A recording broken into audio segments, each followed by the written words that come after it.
Welcome, veterans, servicemen and women, first responders, town elected officials, and most of all, welcome to the Gold Star family of Lance Corporal Gregory E. Macdonald.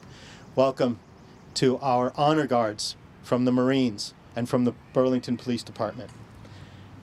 Please welcome from Burlington to sing the national anthem the teens of the Widmer Family Theater and adults of the Burlington Players, featuring Doug Edwards, the nephew of Gregory Macdonald.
Folks, before they leave, performing our national anthem from the Widmer Family Theater was Erica Zerwinski, Doug Edwards, Thea Fennell, Sarah Gluck, Brandon Gordon, Jordan Mitchell, and Maddie Sparks. Joining them from the Burlington Players was Kurt Fennell and Martha Sabloni.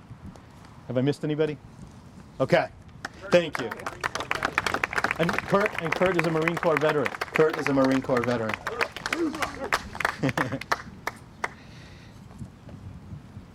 Thank you. Please be seated.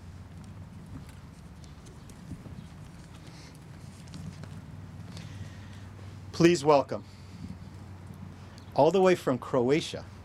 He's a Burlington resident, but he was in Croatia yesterday. And when I asked him if he would come here and provide for us an invocation, he said, "I'll be sure to come home."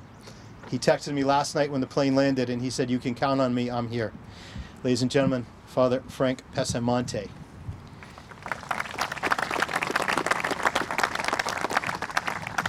Thank you. Please join me in prayer. Eternal God, on this special day, we have gathered together to honor the memory of an American whose commitment to service led him to pay the ultimate sacrifice for freedom. Lance Corporal Gregory MacDonald, United States Marine. On a tragic day of the year 2003, gave his life in his attempt to help a comrade in arms in a combat environment in a foreign land. Today, O Lord, we as Americans give you thanks for his life and for his unselfish service to our nation. Continue to grant peace of heart to the McDonald family. Certainly, they too, in giving Gregory to the service of our nation, suffered a loss that very few can comprehend.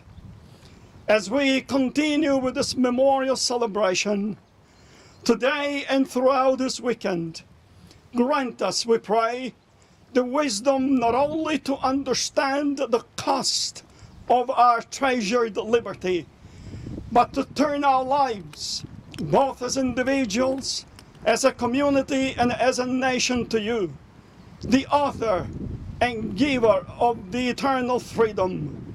For only in you and in you only true freedom is received and experienced in its fullness within the inner chambers of the human soul and spirit. Bless now the solemn ceremony in this hour. We pray in the name of the Savior, He whose name is above every other name. Amen. Thank you, Frank. Good afternoon, folks. I want you to be keenly aware that there is water 4 places along the seats. Anybody, please, you will not offend us at all if you get up and grab a water. It's a little hot today.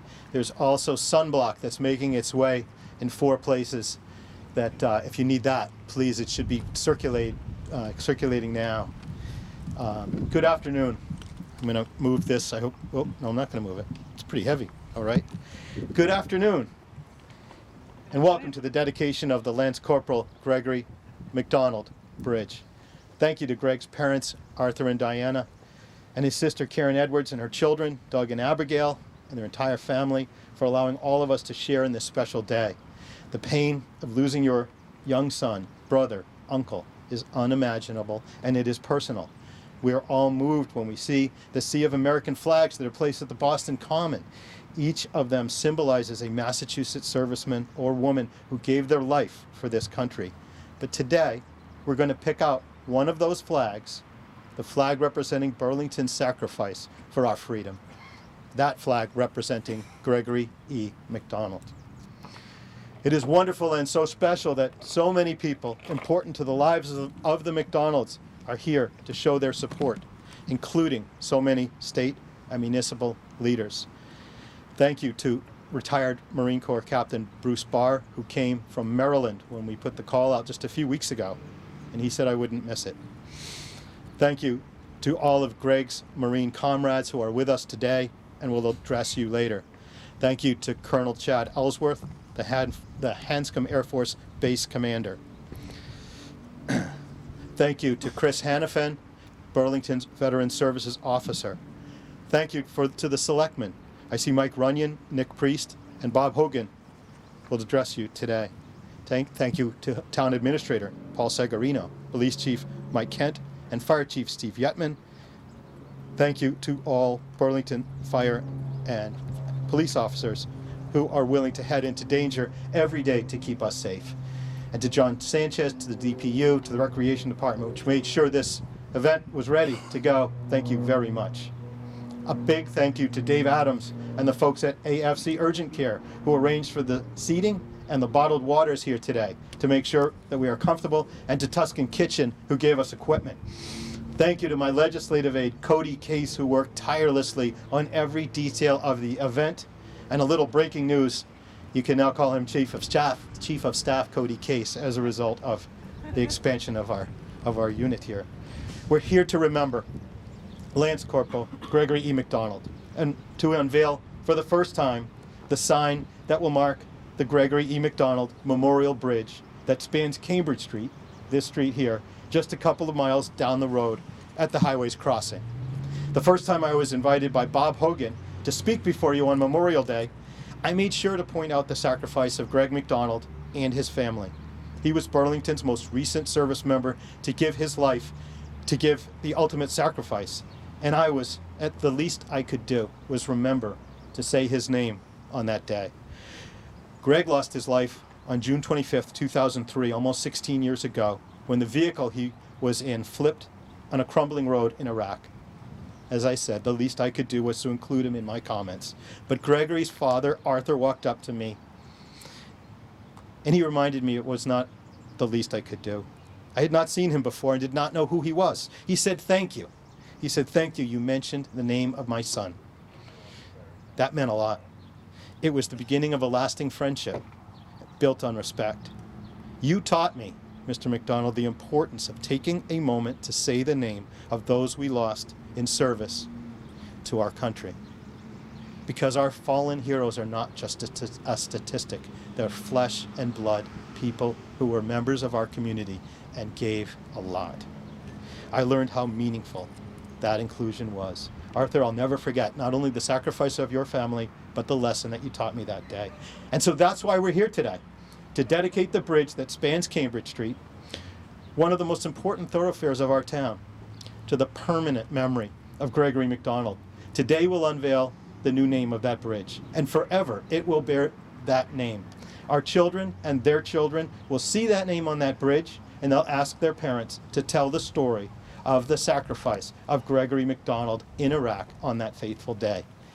Greg's sister Karen told me that Greg went to the Marines because he wanted to spread peace in the world, especially to the war-torn areas of the Middle East, and he thought that enlisting in that branch of service was the quickest way to make a change. He studied ways to spread peace. Throughout his undergraduate and graduate education, he was a student. He looked for quiet places to read and to think. He didn't go into the military to become a hero. He didn't go to kill the bad guys, and he certainly didn't do it so that someday there would be a bridge named after him. He did it because he thought he could make this world a better place, a more peaceful place, and a safer place. I'm honored that so many of Greg's Marine comrades have come to Burlington today to be with us to share their stories. Others who could not sent messages. One Marine who sent messages was Lance Corporal Ian Etcher, who drove the vehicle on that fateful day. He sent several pages of his thoughts. I'll read some of what he had to say and make all of his thoughts available afterward. He said, quote, "It was in our downtime when I really got to know Mac." That's what they called him, Mac. He would find a quiet place to sit down with a book that nobody heard of or knew what the title even meant. Greg really took time writing letters to his friends and family he had left behind both in D.C. and in Massachusetts.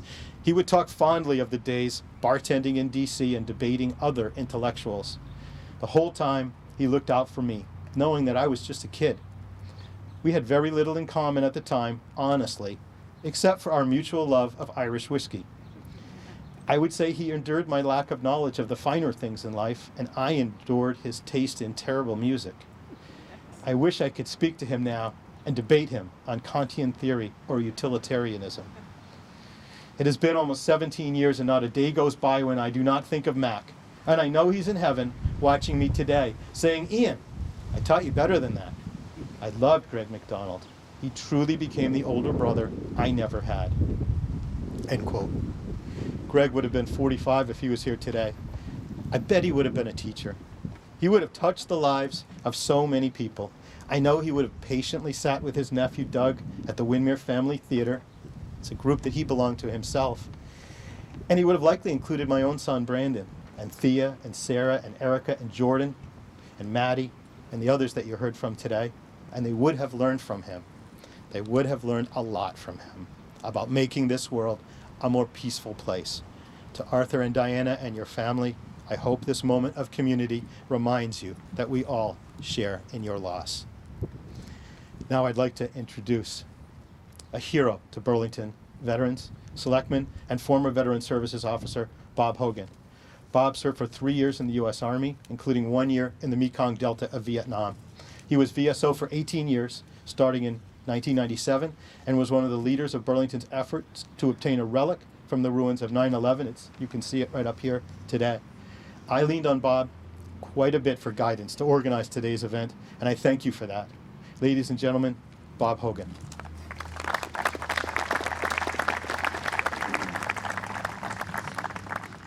Good afternoon, and please make sure you do drink the water that's available. It is going to be hot here for the next few minutes.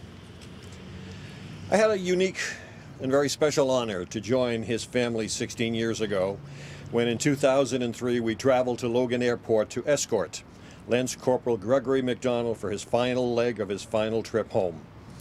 It was a powerful and emotional moment in time for me. My daughter knew Greg as students at Burlington High School. She told me everything she knew about him.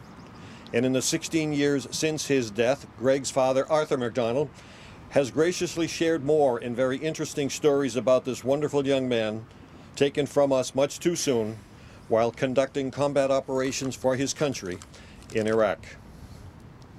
If you're a soldier or a sailor, an airman, a member of the Coast Guard, or a Marine, you stand apart from those who have never served.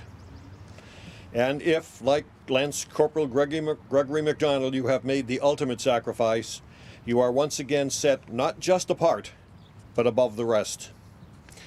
For those like Gregory who have given all there is to give in service to your country, your name is memorialized, as we did with Gregory first on our town common, as we did in October 2007, and now on the section of bridge on Route 128 that crosses Cambridge Street. Gregory's stone and his name is up here behind us. If you haven't gone up, please do so. Say hello to Gregory, tell him he's missed, and thank him for his sacrifice. The naming of the bridge in Gregory Macdonald's name will forever remind us of all and everything who sees that sign of Greg's sacrifice, the important part in our country's history that Greg will always be a part of. All of us who have served have given some, and some, like Greg, have given all there is to give. Today we give something back to Greg and to his family.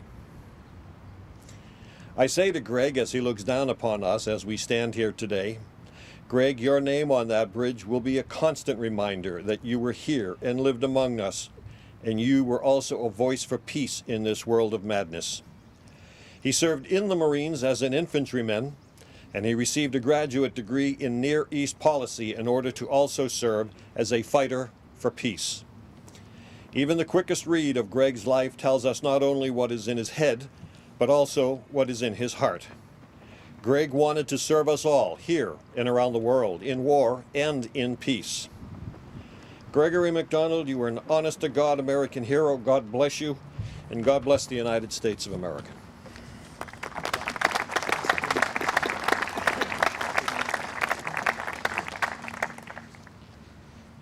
Thank you, Bob. I also want to point out we're joined by former State Representative Augie Grace and his wife Janice. Thank you for being here. We're going to proceed to the portion of our program where we hear from Greg's fellow Marines. I'm going to introduce Jonathan Bamer, who is then going to introduce Commander Major Bruce Ball. And when Jonathan comes up, I'd like the Marines to come and stand behind your comrades. So it is my pleasure to introduce Marine Sergeant Jonathan Bamer, who served alongside Greg Macdonald with the Bravo Company 14th Light Armored Reconnaissance. They went to Parris Island together in 1999, and in 2000 trained together as part of Echo Company 3rd Light Armored Reconnaissance in the 1st Marine Division, commanded by General James Mattis. Sergeant Bamer, who now lives in Needham, right? Needham. Am I right? Newton. In Newton. Who now lives in Newton, over the line, served in Weapons Platoon, which supported Lance Corporal Macdonald's Line Platoon. Sergeant Bamer will share a few words with us, and then he'll introduce former Bravo Commander Major Bruce Ball, who was also Greg Macdonald's commanding officer. Major Ball traveled from his home in Maryland to be with us today. Really, we contacted him a few weeks ago, and he said, I wouldn't miss it. I'll move my schedule around. I'll be there. And then he put out the word to all of his fellow Marines, and you'll see the large number who came with us today or contacted us otherwards. Together, they will introduce their fellow Marines. Thank you. Come on up. Yep.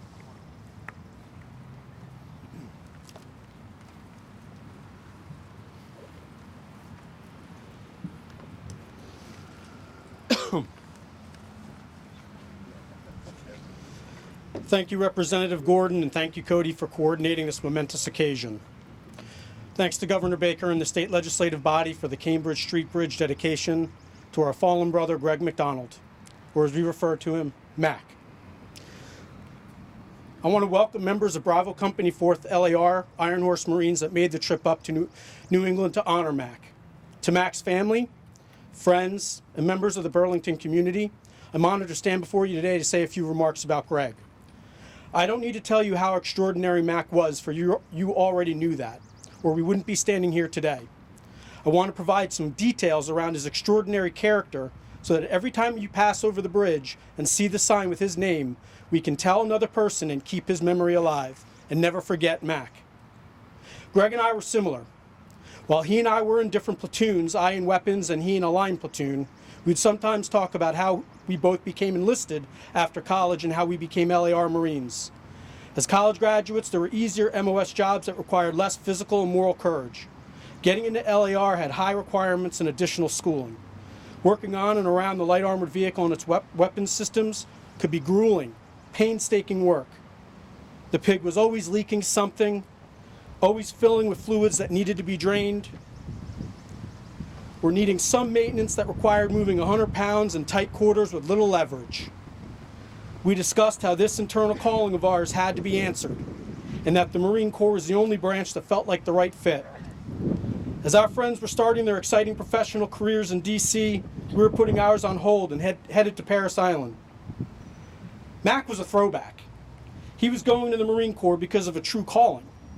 As friends were having Friday happy hour in DC, Mac was on the quarterdeck getting his butt handed to him by drill instructors. This is why Mac and I had a unique bond that I understood and respected. We both enlisted before 9/11, and our enlisted nearly perfectly overlapped.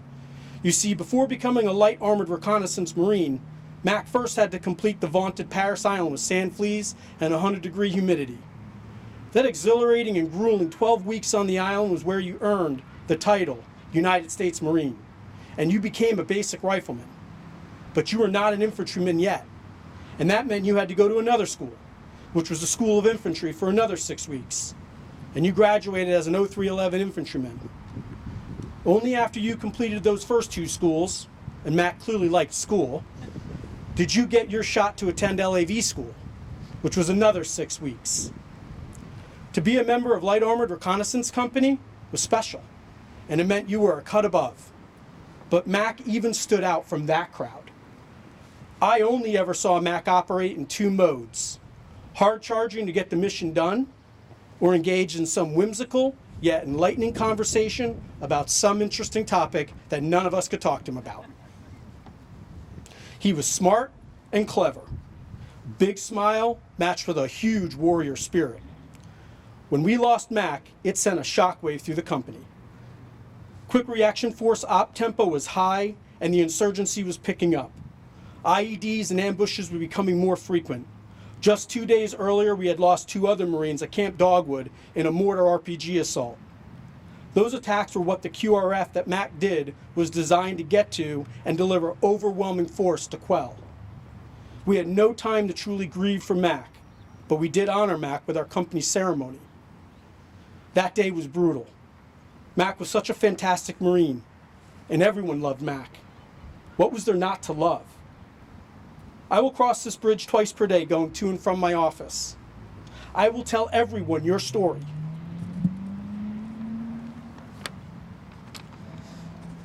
And when all Bravo Marines are in Valhalla, we will have one big reunion and drink together. Semper Fi, Mac. Green one out. Now I have the distinct pleasure of introducing the man who prepared us in training and led us in combat. He was commanding officer of Bravo Company, 4th Light Armored Reconnaissance, Major Bruce Bell, call sign Black 6 Actual.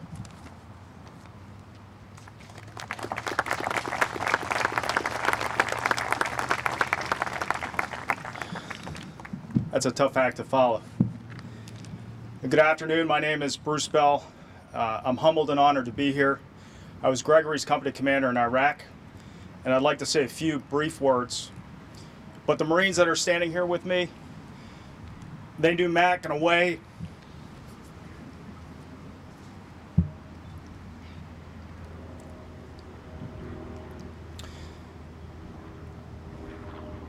that only those who have shared the same vehicle, lived through the same battles, and shared the same blood, sweat, and tears can truly know.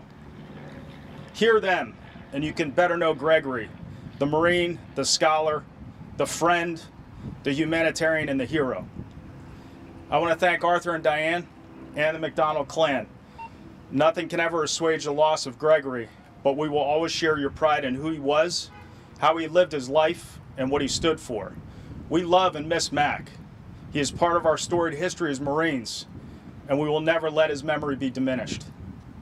Thank you, Representative Gordon, the good citizens of Burlington and the state of Massachusetts.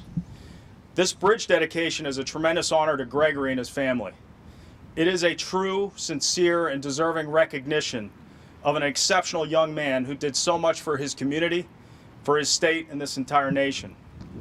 And thank you to all veterans, friends, and family of veterans in attendance. Pray especially for all those who have given their last full measure in defense of our great country, and hold up Gregory and the Mcdonalds as the great example they are for all of us.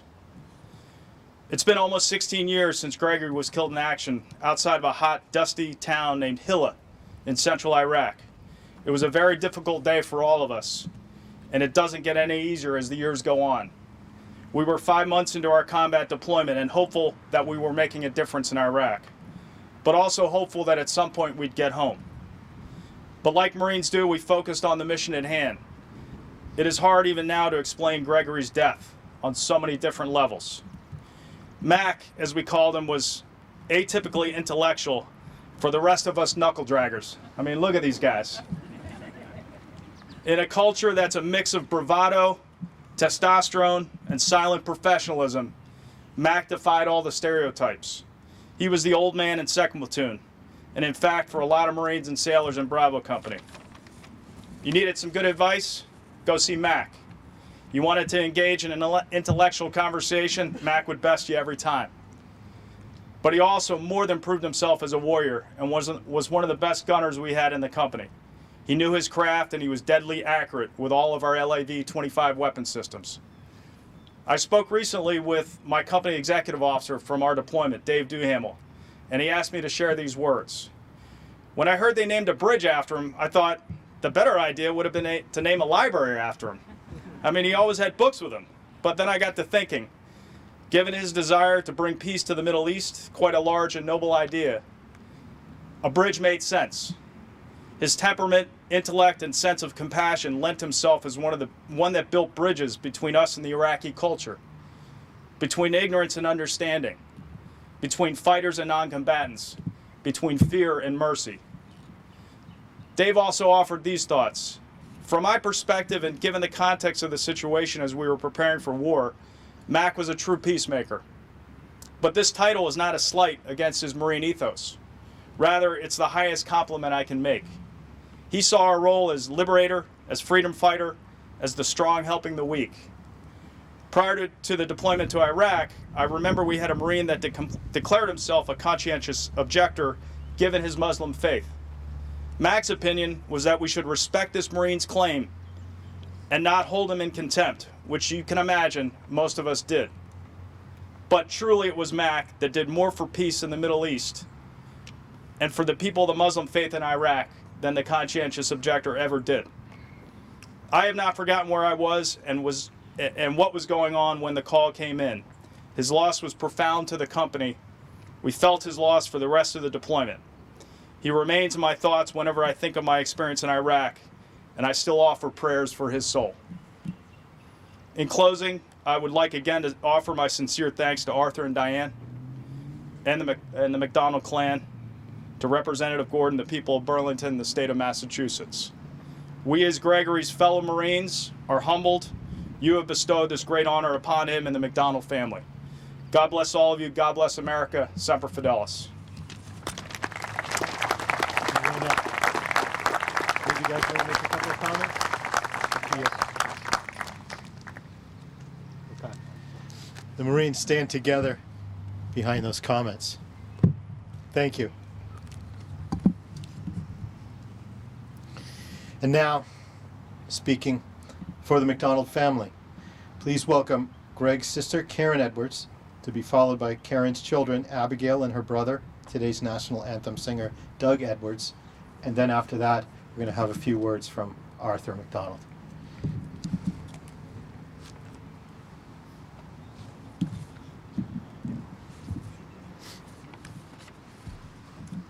Thank you, Ken. I appreciate it.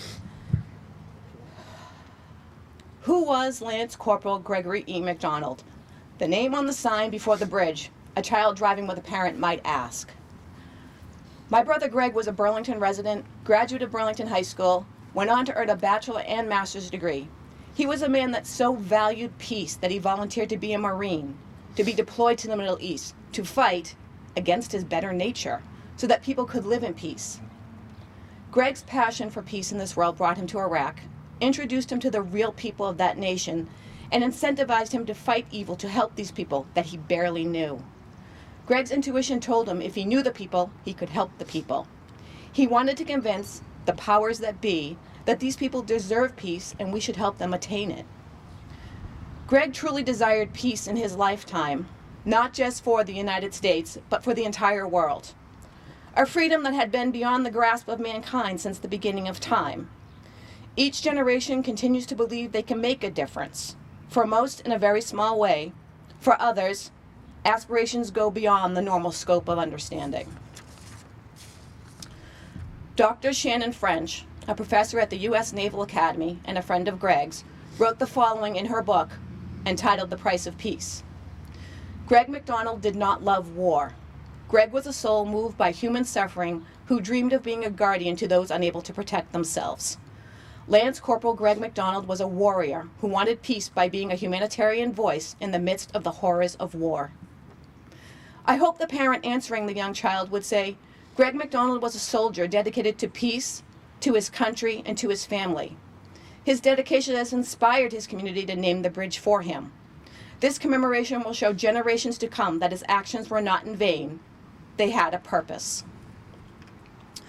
The inquisitive child and parent may never have known my brother, but it is my hope a message can be conveyed showing the relevance and importance of those that serve our country, and that this impressionable, inquisitive child will understand that Greg gave his all for this country and for all those who ask, who is Gregory MacDonald? Thank you.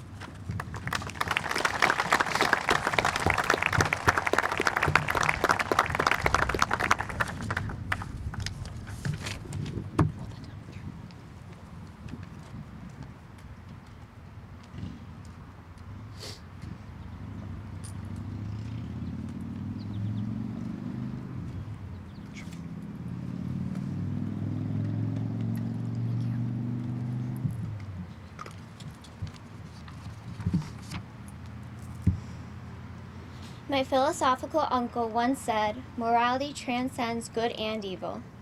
Fighting evil is right, furthermore it is righteous. I have heard many stories of him who I only knew when I was very young. I don't remember his voice or remember what it was like when he held me. I only know what I've been told. When my uncle was my age, he college taught for a while and finally settled at Belmont University and received a bachelor's degree in philosophy and finished with a master's degree from American University in philosophy and Middle Eastern policy.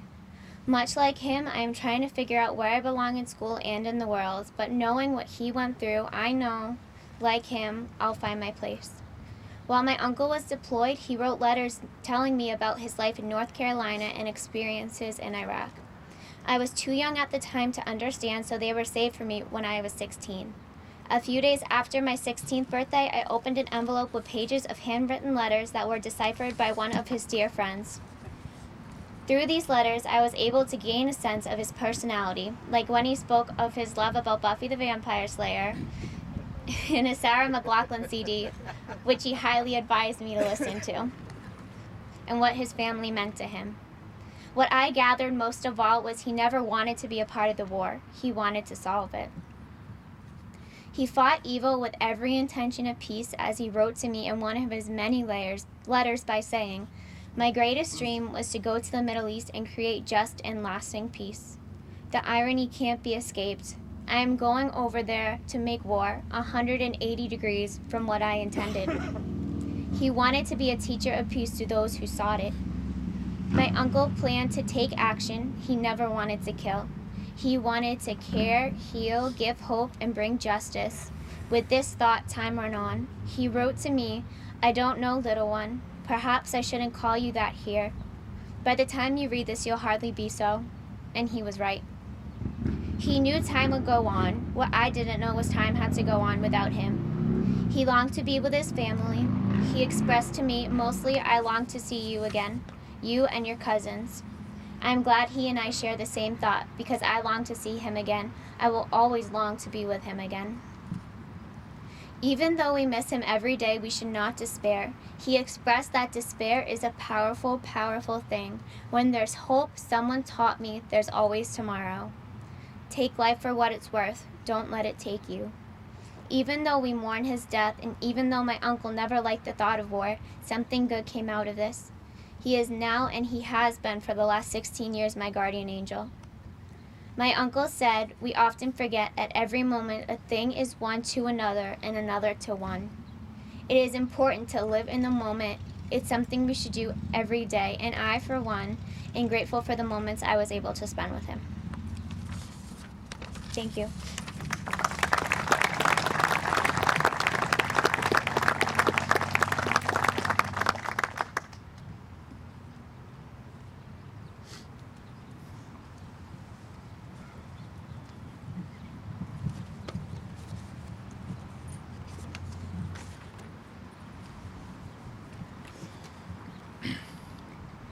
We shall never forget. I never dreamed it would be me, my name for all eternity. Recorded here at this hallowed place, alas, my name, no more my face. In the line of duty, I hear them say, my family now the price to pay. My folded flag stained with their tears, we only had those few years. Sleep now in eternal rest. My sword I pass to those behind, and pray they keep to this thought in mind.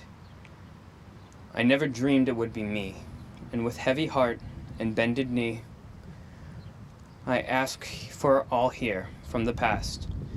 Dear God, let my name be the last. Thank you.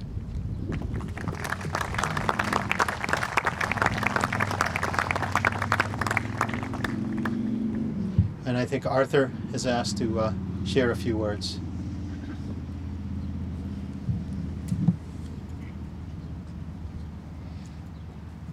Thank you, Jim.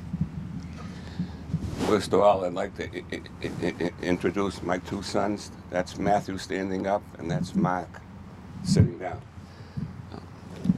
I am overwhelmed at the number of people that have turned out today from the town, and I thank you all for coming. One thing I want to recall, 12 years ago, a former state congressman failed to mention Gregory's name on Memorial Day. I called the congressman to task, and he says, I forgot. And I said, you're a former Marine. Remember, Marines never forget. And here's the proof. Marines who never forget. Thank you.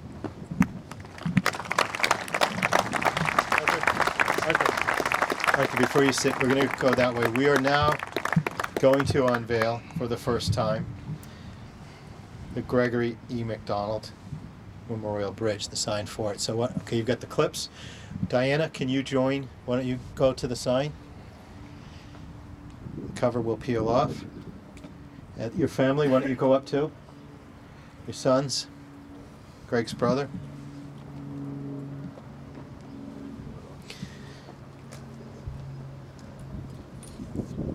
Grandchildren, you up? Yep. Go ahead, take your time. The sign is going to be up there forever. Okay. Whenever you're ready for the first time, here is the new sign for the Lance Corporal Gregory MacDonald Bridge.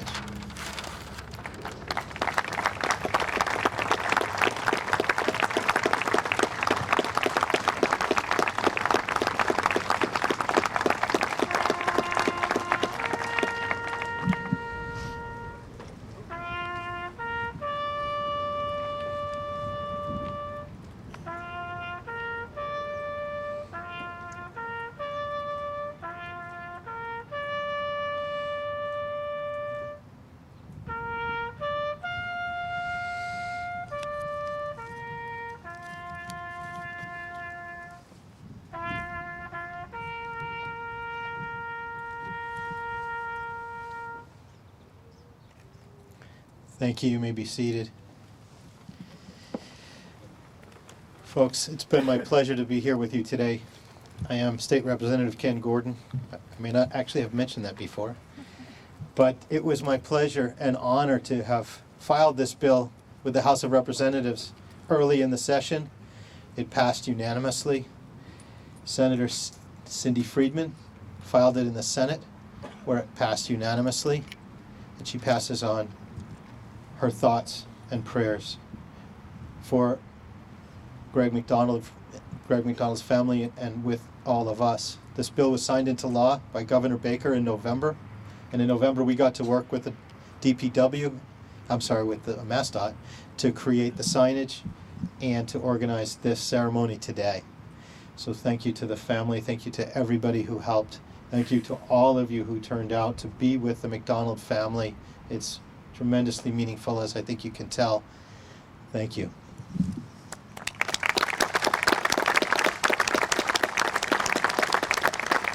This will conclude our event.